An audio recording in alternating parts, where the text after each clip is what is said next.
అందరికీ నమస్కారం. పాపం పచ్చ మీడియా వాళ్ళు జాకీలు పెట్టాలని చూస్తూనే ఉంటారు. వెంకటకృష్ణ అందులో సిద్ధహస్తుడు. కానీ సొంత ఛానల్లోనే వాళ్లకు సంబంధించిన మంత్రే ఒక మాట అంటే వెంకటకృష్ణ పాపం పరిస్థితి కుడితిలో పడ్డ ఎలకలాగా తయారైంది. ఇప్పుడు పాపం విపరీతంగా జాకీలు పెడుతున్నారు. కానీ we have to appreciate this guy. His name is Pemmasani Chandrasekhar. Pemmasani Chandrasekhar కనీసము వాస్తవ ప్రపంచంలో బతుకుతున్నట్టు నాకు అనిపించింది ఈ వీడియో చూసిన తర్వాత. అఫ్కోర్స్ అక్కడ జాకీ పెట్టాలి కదా, ఇటువంటి మాటలు ఎందుకు మాట్లాడుతున్నాడని చెప్పేసి వెంకటకృష్ణ ఇలా పెట్టి ఏదో కంగారుగా, అంటే ఇంకా కుక్క బతుకు వెంకటకృష్ణది, లిటరల్గా చెప్పాలంటే కుక్క బతుకు. ఒకసారి వినండి. వెంకటకృష్ణ ఏదో జాకీ పెట్టాలని చూస్తే ఆ జాకీ ఎలా ఫెయిల్ అయిందో, that's a beauty of it. ఒక కొసమెరుపు కూడా ఉంది, చేపల పులుసు కొసమెరుపు, దాన్ని మిస్ అవ్వద్దు, లాస్ట్ వరకు చూడండి. ఫస్ట్ వెంకటకృష్ణ అడిగే ప్రశ్నకు పెమ్మసాని చంద్రశేఖర్ చెప్పే ఆన్సర్తో దిమ్మ తిరిగి మైండ్ బ్లాక్ అవుతుంది. That's the beauty. 2028 ఆఖరి నాటికి అమరావతి ఎలా ఉండబోతోంది క్యాపిటల్ గా? అంటే ఒకటే మీరు గుర్తుపెట్టుకోవాల్సింది, ఈ రాజధాని ప్రాంతంలో ఇప్పటి వరకు అక్కడ ఏమీ లేవు. ప్రతిదీ కూడా అండర్ గ్రౌండ్ వేస్తున్నారు, ఇంక్లూడింగ్ ఎలక్ట్రిక్ కేబుల్స్ తో సహా. ఎలక్ట్రిక్ కేబుల్స్ గ్రీన్ క్యాపిటల్ 2 సంవత్సరాలు అని చెప్పింది ఏంటంటే, కాబట్టి అక్కడ ఉన్నటువంటి ట్రంక్ రోడ్స్, లేఅవుట్ రోడ్స్, ఈ infrastructure, under ground drainage, under ground cables, ఇవన్నీ కంప్లీట్ చేయాలనేది 2 years లో. అదేవిధంగా ఏదైతే గవర్నమెంట్ బిల్డింగ్లు మనం స్టార్ట్ చేసామో ఆ బిల్డింగ్లు కూడా సాధ్యమైనంత వరకు 2 సంవత్సరాల్లో కంప్లీట్ చేసేసి ఇనాగరేట్ చేయాలి అనేది. అయితే మీరు ఒకటి గుర్తుపెట్టుకోవాల్సింది, ఇందులో చాలా అంటే క్యాపిటల్ డెవలప్మెంట్ అనేది ఒక కంటిన్యూస్ ప్రాసెస్. మనం పర్మిషన్స్ ఇచ్చే కొంది, ఇన్స్టిట్యూషన్స్ వచ్చే కొంది వాటి స్టేజ్ లో ముందుకు వెళ్తా ఉంటాయి. అంత కంప్లీట్ క్యాపిటల్ ఒక హైదరాబాద్ లాంటి సిటీని 2 ఏళ్లలో చూడాలి అని అనుకోవటం కూడా నా ఒపీనియన్ లో ఒక అత్యాశ అవుతుంది. అది ప్రజలు కూడా అర్థం చేసుకోవాలి. ఇవన్నీ 1 by 1 హైదరాబాద్ లాంటి క్యాపిటల్ ని చూడాలి, అక్కడ ఎమర్జెన్సీ 28 ఆఖరి కల్లా అని ఎవరు అక్కడ వాళ్ళు అనుకోవట్లేదు, మీరు అనుకోవట్లేదు, మాలాంటి వాళ్ళు కూడా అనుకోవట్లేదు. ఏంటంటే హైదరాబాద్ లాగా అవ్వాలంటే ఒక 50 ఏళ్ళు పడుతుంది, నో డౌట్. అందులో హైదరాబాద్ లాగా అవ్వాలంటే ఒక 50 ఏళ్ళు పడుతుంది, నో డౌట్. అందులో హైదరాబాద్ లాగా అవ్వాలంటే ఒక 50 ఏళ్ళు పడుతుంది, నో డౌట్. అందులో కొంచెమైనా సిగ్గుండాల వెంకటకృష్ణ. 2028కి ఏముంటుంది రాజధాని అంటే బోడెమ్మ బొచ్చు ఉంటుంది. ఏముంటుంది? బోడెమ్మ బొచ్చు ఉంటుంది. ఎట్లా మాట్లాడతారో నిస్సిగ్గుగా, ఎట్లా సిగ్గు లేకోకుండా అబద్ధాలు ఆడతారో నాకు నిజంగా ఆశ్చర్యం వేస్తుందండి. 5 ఏళ్ళు వాళ్ళ అధికారంలో ఉన్నారు, 2019 వరకు, 14 నుంచి complete 5 years, no Covid, nothing. ఏం అభివృద్ధి జరిగిందాడు అమరావతిలో? అంటే మసిపూసి మారేడుగా చేయడం, ప్రజల్ని ఒక ట్రాన్స్లో పెట్టడం, ఏదో ఒక ఫారిన్ కంపెనీ వస్తే అభివృద్ధి జరిగిపోయినట్టు మెట్టు తీసుకొని కొట్టాలి, ఈడ్సీసి కొట్టాలి ఒక్కొక్క నా కొడుకుని. ఏం అభివృద్ధి జరిగినట్టండి? ఒక ఫారిన్ కంపెనీ వస్తే ఏం అభివృద్ధి జరిగినట్టు? వాడు ఫారిన్ కంపెనీ ఎందుకు పెడతాడు? గూగుల్ కానీ ఇంకొకటి కానీ ఎందుకు పెడతాడు? వాడు ఇక్కడ లేబర్ చీప్, అంటే పనిచేసే వాళ్ళు చీప్. మీరు రోజుకి 500 నుంచి 1000 రూపాయలు మీకు వాళ్ళు కూలిస్తే, అదే ఫారిన్ కంపెనీ వాడు ఏదైతే అభివృద్ధిని మనం కలలు కంటున్నామో లేకపోతే మన నెత్తిన రుద్దుతున్నారో అదే ఫారిన్ కంపెనీ వాడు అక్కడ మీ చేత ఎంతైతే పని చేయించుకుంటున్నాడో, అమెరికాలోనో లేకపోతే ఇంకొక కంట్రీలోనో వాడు పని చేయించుకోవాలంటే రోజుకు 15 నుంచి 20 వేలు ఇవ్వాలి. మీకు ఎంత విధులు ఇస్తాడండి? దినకూలికే 500 నుంచి 1000 రూపాయలు. ఎవడు? ఫారిన్ వాడు వచ్చేసి విధులుస్తాడు. విధుల్చితే అది అభివృద్ధి, మనం నమ్మాలా. ఎందుకు వీళ్ళు ఒక ఫారిన్ కంపెనీ వస్తే అభివృద్ధి అని ఎందుకు చెప్పడం మొదలుపెట్టారో మన కర్మ కాకపోతే అండి. టాటా వాళ్ళు జాగ్వర్ కార్ కొన్నారు, టాటా వాళ్ళు ల్యాండ్ రోవర్ కార్ కొన్నారు యూకేలో. ఏ ఒక్క యూకే పౌరుడు కూడా అబ్బా టాటా వాడు వచ్చి కొన్నాడు, పెట్టుబడులు పెట్టాడు, అభివృద్ధి ఎవడు దేకడు పట్టించుకోడు. మన దరిద్రానికి ఈ గలీజు ఈ వేస్ట్ ఫెలోస్ అంతా ఉంటారు కదండి, వీళ్ళంతా రావడము, ఇదిగో అబ్బా కియా వచ్చింది, ఇంకా అభివృద్ధి ఏం జరిగిందండి? కియా వచ్చి ఎవరికి అభివృద్ధి జరిగింది, ఎవరికి జరిగింది చెప్పండి. ఒక్కడు చెప్పండి, కింద కామెంట్ సెక్షన్ రాయండి.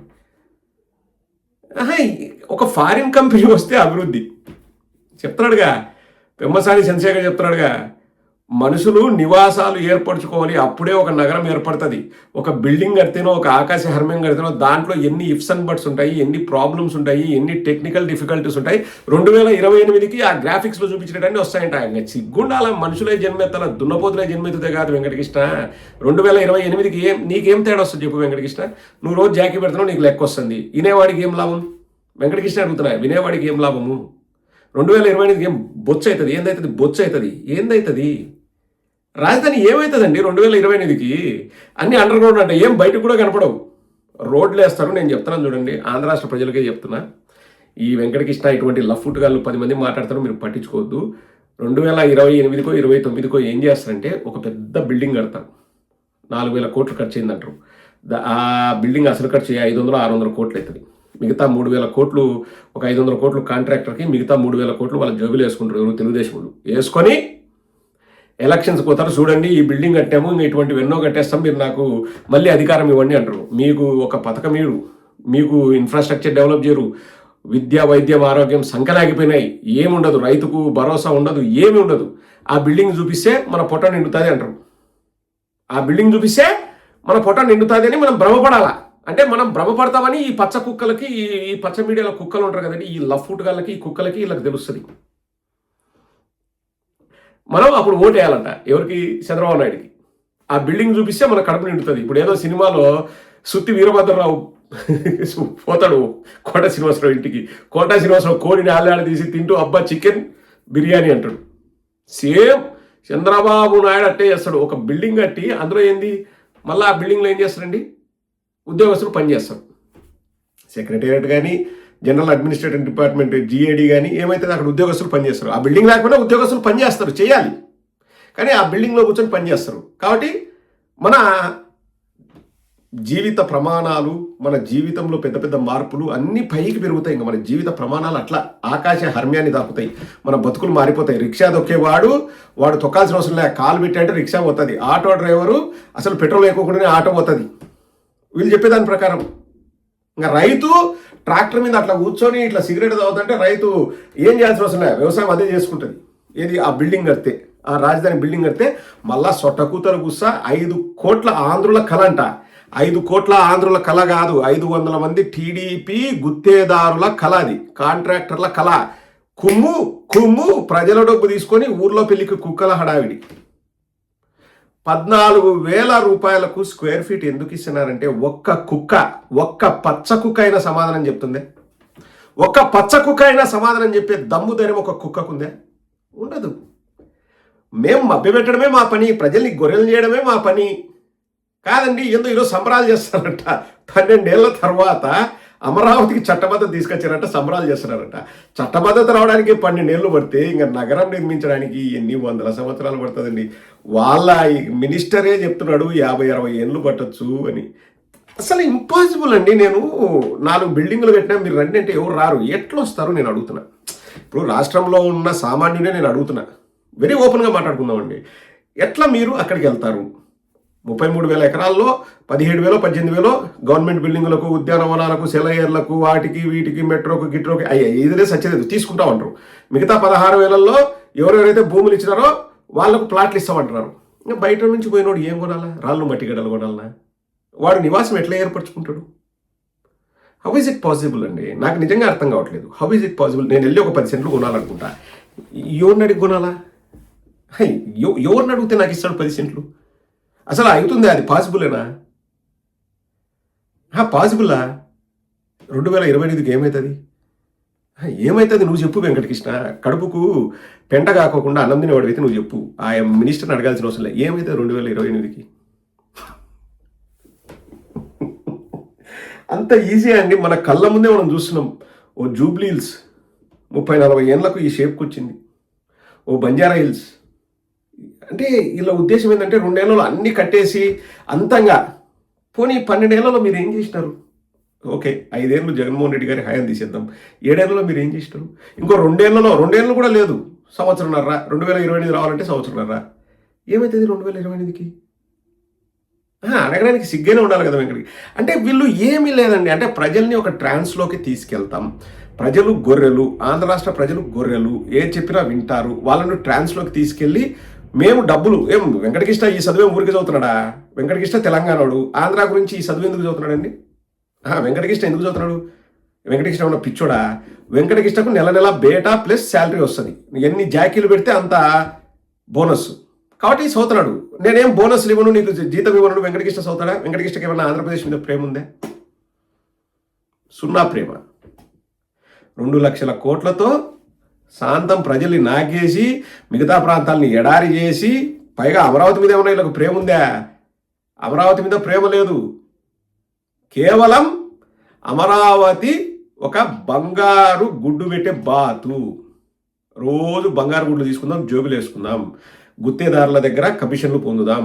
ఇదే వీళ్ళ ఆలోచన తప్పితే ఏందండి? చంద్రబాబు నాయుడు చెప్తున్నాడు, నేను చదువుతాను చూడండి. జగన్మోహన్ రెడ్డి గారు 3 పేర్లు చెప్పి మావిగన్ అంటే వీళ్ళకు నచ్చలేదంట. చంద్రబాబు చెప్పే పేర్లు చదువుతాను చూడండి. 9 సిటీలు అంట. ఏదో అమరావతిలో 9 సిటీలు, మళ్ళీ సబ్ సిటీస్, ప్రభుత్వ సిటీ, అదేందో నాకు అర్థం కాలే. ఆర్థిక city, knowledge city, justice city, health city, sports city, tourism city, media city, electronic city, బొంద సిటీ, నా భోషానం సిటీ, బొంగు సిటీ, ఇన్ని సిటీలు అంట. మళ్ళీ దాంట్లో ఇప్పుడు 50-60 ఏళ్ళు పడతాదని చెప్పేసి పెమ్మసాని చంద్రశేఖర్ అంటాడు కదా. చంద్రబాబు వయసు 75. ఇంకేం కడతాడండి చంద్రబాబు? ఏం కడతాడు? ఇంకో బతుకుతే 25 ఏళ్ళు బతుకుతాడు, 100 ఏళ్ళు బతికినాడు అనుకున్నా. నీకు నగరం నిర్మించాలంటే 50 ఏళ్ళు కదా. ఏం లేదండి, ఇంకా నెక్స్ట్ ఊదరగొట్టి అమరావతి జాతిపిత, అమరావతికి తండ్రి, అమరావతికి తల్లి, అమరావతికి పెదనాయన, అమరావతికి చిన్నాయన చంద్రబాబు అని ఇంకా బెయిట్ గజ్జితో ఊదరగొట్టు. గజ్జి ఆ గజ్జి ఛానల్తో ఊదరగొడతాడు. అంతకు తప్పితే రాగి నయా పైసా ఉపయోగం ఉండదు. జగన్మోహన్ రెడ్డి గారు చెప్పింది కూడా అదే. రాజధాని పేరుతో లూటీ చేస్తారు, ఆ లూటీకి మేము వ్యతిరేకము. ఒకవేళ అక్కడే బిల్డింగులు కట్టి ఇంకా అక్కడే రాజధాని అనుకున్నప్పుడు ఆ ఒక్క ప్రాంతమే కాకుండా చుట్టుపక్కల అన్ని ప్రాంతాలు కూడా అభివృద్ధి చేద్దాం అన్నది జగన్మోహన్ రెడ్డి గారి ఆలోచన. కానీ పందికొక్కుల్లా మేస్తే మాత్రం మెట్టు దెబ్బలు తప్పవు మా ప్రభుత్వం వచ్చిన తర్వాత, అందులో డౌటే లేదు. మెట్టు దెబ్బలు గ్యారంటీ. ఎవడెవడైతే పందికొక్కుల్లాగా తినాలా, ఇప్పుడు మేము తింటాము, మమ్మల్ని ఎవరు అడ్డుకోలేరు అనుకున్నోడు వాడంత మూర్ఖున్నాడు, మొత్తం పేగులతో సహా బయటికి కక్కిస్తాం, అందులో డౌటే లేదు. ముగించే ముందు చేపల పులుసు ఏదో చెప్తుంది, ఒక్కసారి వినండి. ఎవరు అనుకున్నారు చేపల పులుసు? కమ్మగా చేపల పులుసు ఉండే రేణుకా సోదరి ఏదో చెప్తుంది, ఒకసారి వినండి. మీరు సోడా లేకుండానే విస్కీ తాగుతారు అనుకుంటారు, సారా వ్యతిరేక ఉద్యమంలో ఎలా పాల్గొంటారు మీరు? దానికి దీనికి సంబంధం ఏంటండి? లేదు. సోడా లేకుండా విస్కీ IMFL, సారా నిషేధం ఏమో సారా సంబంధం. నన్ను మీరు ఎప్పుడు కూడా మద్య నిషేధం కార్యక్రమంలో పాల్గొంటారు, మీరు ఎప్పుడు చూసుంటారు. మద్య నిషేధాన్ని వ్యతిరేకిస్తున్నారా మీరు? నేను వ్యతిరేకించడం లేదు, కానీ ఆలోచించుకోమని ప్రభుత్వానికి తప్పకుండా చెప్తున్నాను. చేపల పులుసులోకి మందు మంచింగు. అసలు నేను మందు కొట్టను అనలే, దానికి దీనికి ఏం సంబంధం? మందు ఏందో IMFL ఏదో అనిందబ్బా, నాకు అర్థం కాలేదు, అంత నాలెడ్జ్ లేదు. చేపల పులుసుకు మందు పైన ఉండేంత నాలెడ్జ్ నాకు లేదు. చేపల పులుసు నువ్వు మందు తాగుతూ ఉండాలి. నాకు తెలిసి మొన్న రాజ్యసభ కూడా మందు తాగొచ్చి వాగిందని నేను అనుకుంటున్నాను. రా అంటది జగన్మోహన్ రెడ్డి గారిని. స్వయం అండి, స్వయం. చేపల పులుసును బండకేసి ఇప్పుడు చేపలకు పొలుసులు తీసినట్టు తీయాలా. నేను ఏమని అనట్లేదు, చెప్తున్నా బుద్ధి రావాలంటే.